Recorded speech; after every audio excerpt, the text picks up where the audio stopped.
Good morning, little nerds. Welcome to Pillow Talk Derm. It is 6 a.m. and I am all ready and set to start my day. January 2024, who the hell am I? I'm Dr. Shereene Idriss, a board-certified dermatologist. Where the hell did you land? You landed on Pillow Talk Derm, where every Saturday morning we meet at 10 a.m. to review cosmetics, ingredients, the beauty industry, the bullshit of marketing claims, cosmetic procedures, things you have questions about that you don't know who to turn to. We discuss it all here in a judgment-free zone. And I'm so proud to say that last year we showed up every single Saturday for a video to learn and grow together. It's been 3 years since I've been serious about YouTube, and in the past 3 years, our community has grown to nearly 1 million nerds strong on this platform, and for that I am very grateful. Thank you very much. I do also want to say thank you for showing up and thank you for teaching me during the process alongside learning with me. I don't think you can teach if you don't continuously learn, and I learn every single day through all of your questions, your comments, your feedback, etc. So thank you. Today we are going to kick off 2024 with a bright start. Vitamin C. See what I did there? There was a duplicate play on words. Why bright start? Because that is what the beauty industry throws around as a keyword when it comes to marketing and vitamin C, and that dumbifies vitamin C for all of you guys. I think it's very important to understand that when you're talking about marketing and claims, it's not always coming from a negative place with brands. Oftentimes, they don't have enough time or space or words to describe what something does, and they have to lump it into a single statement and throw it at you to make sure you as a consumer can catch it very quickly. If they were to explain all the details and nuances of vitamin C in a single poster, you probably would walk past it because snooze fest.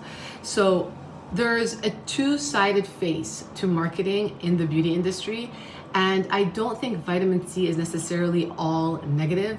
I think it's just simplified and dumbed down, quite frankly, so that you can get the key message. So we're going to talk about the do's and the don'ts of vitamin C today. The biggest benefits that vitamin C offers, that you as a consumer are going to think vitamin C offers, is number one, brightening. Brightening is a key benefit to vitamin C, but it is not the only benefit of vitamin C. And if you've been following along this channel for a while, you will know that vitamin C is not the gold standard only ingredient needed to brighten your skin.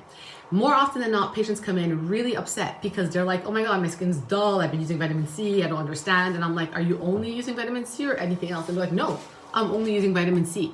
Of course, you're not going to brighten up like a buttercup because vitamin C alone is not going to do it all. How does it brighten? It is a tyrosinase inhibitor, which is a key enzyme that is needed within the melanocyte, the cell that makes pigment, during melanogenesis. But there are other ingredients on the market that are also tyrosinase inhibitors that can work as great adjuncts to vitamin C. But vitamin C brightens through that mechanism, and it is one of its key benefits. A second key benefit to vitamin C is that it's an antioxidant. It's a very strong antioxidant. Again, it's not the only antioxidant on the market, but it is a very strong one. So it has really two great, strong, foundational benefits to this ingredient. What's an antioxidant and why do I care? An antioxidant is going to make sure you don't go from a plum to a prune really fast. If the average duration of time, and I'm making up this number so don't hold me to it, is like 30 days, an antioxidant might make you go from a plum to a prune in 90 days, right? Because it's going to help to protect what it has so you stay like you are longer. Antioxidants protect from free radical damage. What's free radical damage? It's damage of the day, the sun, the stress, the pollution, you name it, hitting your skin, affecting your skin to want to break down faster because of inflammation, etc. And vitamin C is going to help stabilize stuff and be like shields to help protect your skin from free radical damage. But it does not replace sunscreen. It will help boost your sunscreen, making your sunscreen work better for you. If anybody says vitamin C is a nature's replacement to sunscreen, run, do not walk to the nearest exit. I mean, like literally sprint to the nearest exit. Is sprint faster than run? You know what I'm trying to say.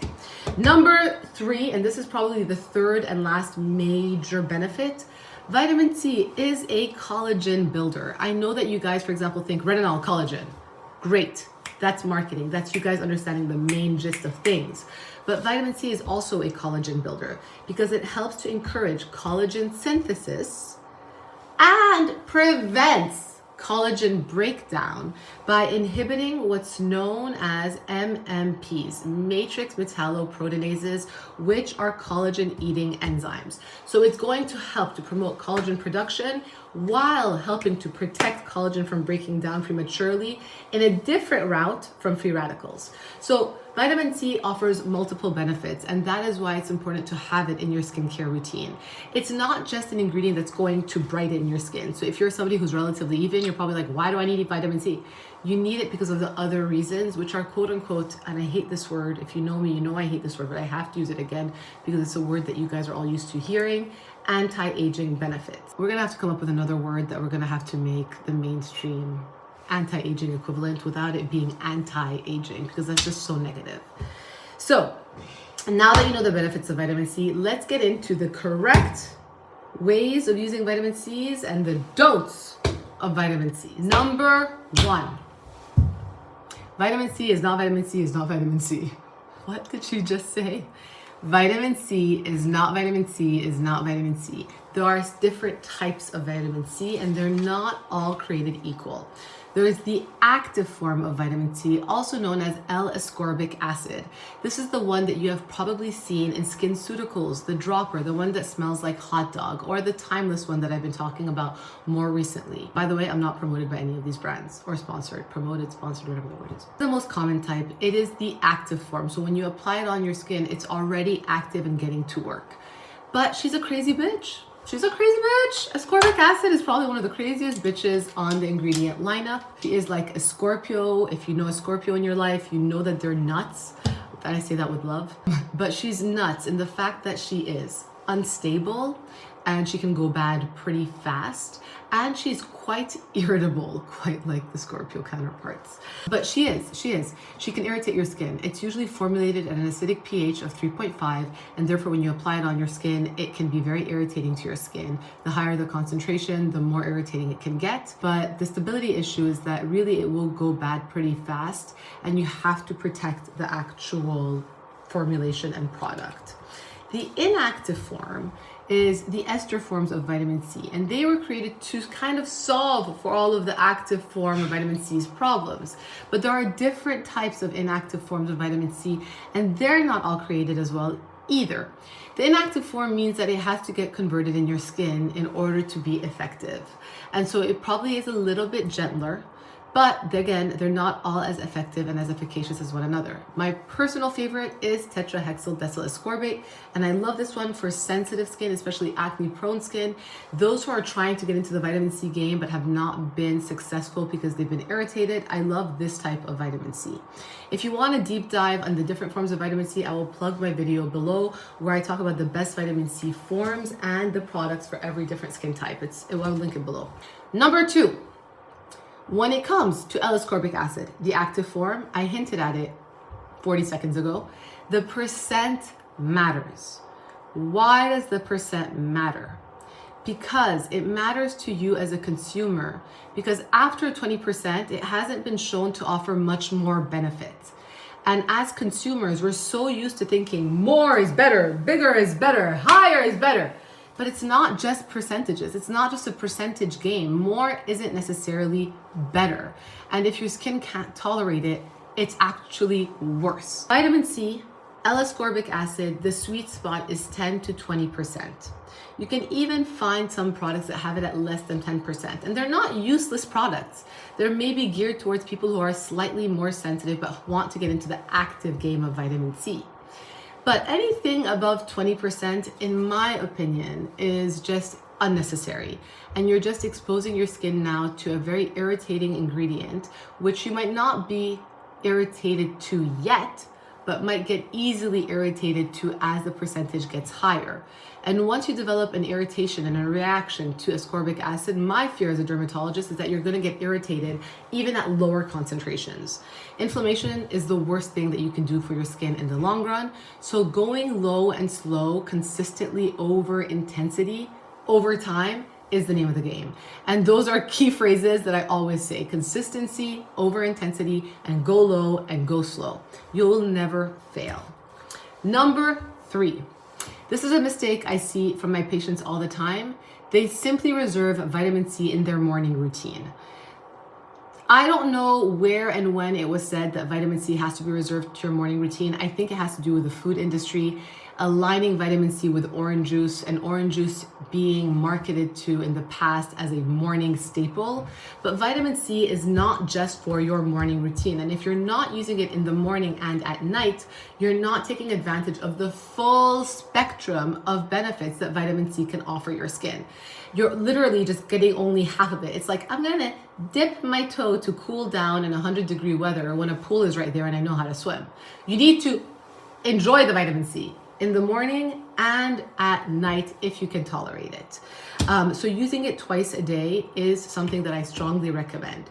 And I also think this myth came into effect about only being able to use it in the morning because of the next one, which is number 4. You cannot use vitamin C with your retinol. That is a huge myth. The reality is you should use vitamin C with your retinol. I think the myth of vitamin C and retinol came into effect because of L-ascorbic acid, the active form, which is more irritating. Retinol is irritating. So now you have 2 irritating ingredients that can really irritate your skin together. And so people wanted to simplify things and said, just use the vitamin C in the morning and use the retinol at night. Am I even guilty of saying that sometimes to some patients to simplify it for them at first? Probably, But the reality is, L-ascorbic acid is irritating, but it's not the only form of vitamin C. And so now that you are a smarter consumer, you know that there are inactive forms of vitamin C that you can use at night alongside your retinol and get the full benefit of vitamin C. If you are so inclined, use the active form in the morning and use an inactive form at night. I think that's an excess of product that is unnecessary.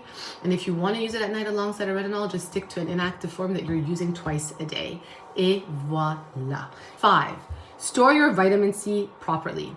Vitamin C is an expensive raw ingredient. What's a raw ingredient? A raw ingredient is like when you're formulating a formula, it comes like powders, like, oh, this is purely vitamin C. This is purely glycerin. This is purely hyaluronic acid.